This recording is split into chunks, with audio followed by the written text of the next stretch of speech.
Bah ça y est, on y est, hein. Je vais pas être si stressée de faire une vidéo. Je pars demain pour aller passer 4 mois en Asie. Faut faire attention à la liaison.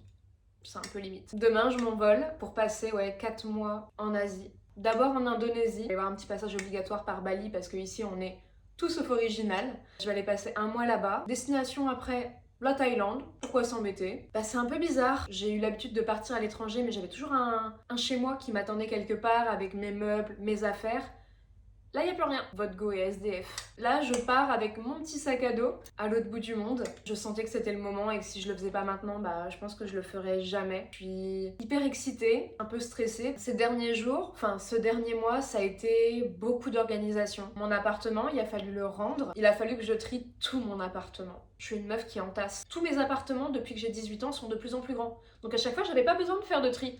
Et à chaque fois, je rachetais des meubles, je rachetais des lits-coffres, donc le bordel sous le lit-coffre, c'est tous les trucs où je me disais allez, je déménage, je me prends pas la tête, je trie pas, je trierai plus tard. J'ai jamais trié en 8 ans. J'ai jamais trié en 8 ans. Donc là, c'est la première fois où je rends tout et je peux impacter que quelques petites choses que je renvoie chez mes parents, mais la plupart des choses, c'est ciao. La galère a commencé. Je sais pas faire de choix, j'ai envie de toujours tout garder.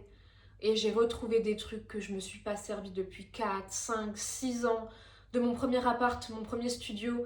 Enfin, franchement, j'ai retrouvé des dingueries. Et ce tri-là, il a été hyper bizarre parce que vraiment, j'avais l'impression que je mettais toute une partie de ma vie de côté. Je sais pas si ça vous l'a déjà fait, si vous avez déjà eu ce tri à faire où vraiment tu dois garder que l'essentiel parce que tu peux pas stocker énormément de choses. Et ben, c'est horrible. En fait, c'est horrible de se dire, ma vie, elle tient dans 4 valises et 2 cartons. Je repoussais toujours, j'étais là en mode, je fais une pile de ce que je vais garder au cas où. Il n'y a pas de au cas où, ma belle, ça fait 8 ans que tu les utilises pas, tes affaires, ça tège. Ensuite, il y a eu le jour où je l'ai vraiment rendu. J'ai passé 3 ans dans cet appartement, j'ai eu plein de souvenirs incroyables dedans. C'était un peu notre maison avec tous les copains qui venaient tout le temps et c'était d'ailleurs autant chez moi que chez eux. Après, il y a eu toute l'organisation pure du voyage. Donc, il y a eu le choix du sac. Je suis la meuf la plus collectionneuse de choses au monde. C'est-à-dire qu'un même t-shirt, je peux l'avoir en 4 coloris différentes, ça me pose aucun problème. Je sais pas faire de choix. Donc là, mon objectif c'était de partir avec un sac à dos. Vous savez, comme on voit sur TikTok, les putains de sacs à dos de randonnée. Donc il a déjà fallu choisir quel sac.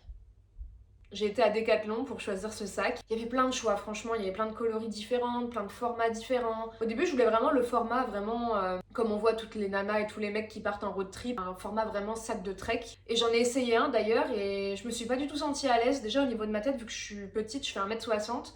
J'avais la tête qui se bloquait, c'était insupportable. Je me voyais déjà sur mon scooter à Bali derrière le mec qui conduit avec ma tête bloquée là. Et j'en ai vu un, ma pote avec qui je pars, c'est celui qu'elle a pris de base.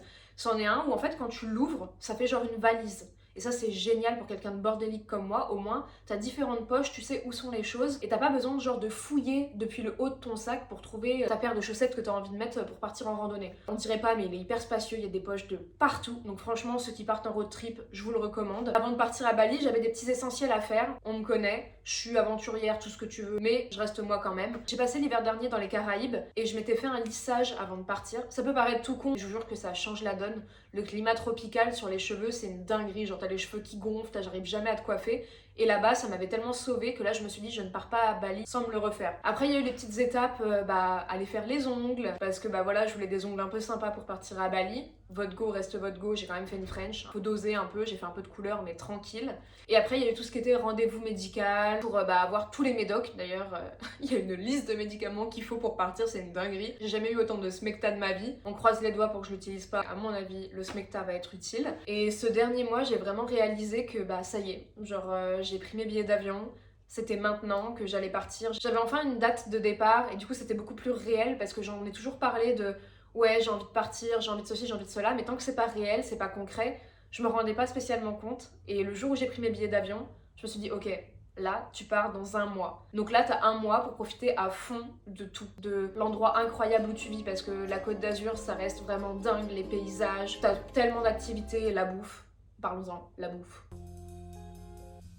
Et quand je pense à toi. Et je peux pas parler de Nice sans parler de mes copains. Et ça a été le vrai point qui m'a fendu le cœur. Je sais que je les retrouverai, mais franchement j'avais tellement une bonne équipe. Bah c'est horrible, genre voilà, là je vais pas chialer, on va se retenir, hein, on ne chialera pas. Si vous passez par là, merci pour les 2 années que vous m'avez fait vivre à Nice, c'était exceptionnel. J'ai fait des rencontres de fous. Et c'est rare d'être aussi loin de chez soi et de trouver des personnes qui vous font vous sentir chez vous. Et c'est vraiment ce que j'ai trouvé avec ce type de copains là. Et ces derniers jours, du coup, on a tous profité à 3000% avant que je parte. On a fait tellement de choses et je suis tellement reconnaissante de les avoir dans ma vie. Donc voilà, je ne pleurerai pas, je ne pleurerai pas, je ne pleurerai pas. Donc là, cette petite vidéo, je la fais en fait pour mettre un peu de contexte. J'ai toujours rêvé de faire des vidéos sur YouTube, j'en ai déjà fait quelques-unes, mais à chaque fois je finissais par les archiver parce que j'étais pas régulière, parce que ceci, parce que cela. Mais voilà, je suis arrivée à une période de ma vie où j'ai envie de faire ce que j'aime. J'aime regarder du contenu H24, je passe mon temps sur YouTube. J'ai le matériel pour, j'arrête pas d'investir, mais à chaque fois mes potes ils me disent meuf t'achètes des caméras à 600 balles, 700 balles, t'en fais rien, genre on voit aucune vidéo sortir. Dès que je suis avec mes copains, je suis tout le temps la meuf qui prend les stories, qui prend des vidéos de tout le monde, qui en fait des montages. J'aime trop ça en fait, et juste parce que bah j'osais pas, bah ça me casse les couilles parce que j'ai envie de vivre de ma passion, j'ai envie de vous amener avec moi, j'ai même envie de moi me créer des souvenirs et même plus tard de pouvoir les regarder et de me dire mais c'était exceptionnel ce que j'ai vécu. Donc là on est parti sur un vlog par semaine de ma vie là-bas. Donc ça va être bourbier à mort parce que je me connais, il se passe toujours des dingueries dans ma vie. Donc en vrai si t'as envie de suivre ces aventures, bah on se donne rendez-vous dès la semaine prochaine à Bali. Comment on finit une vidéo YouTube? Salut les gars! Non, c'est déjà pris. Bah à la semaine prochaine en fait.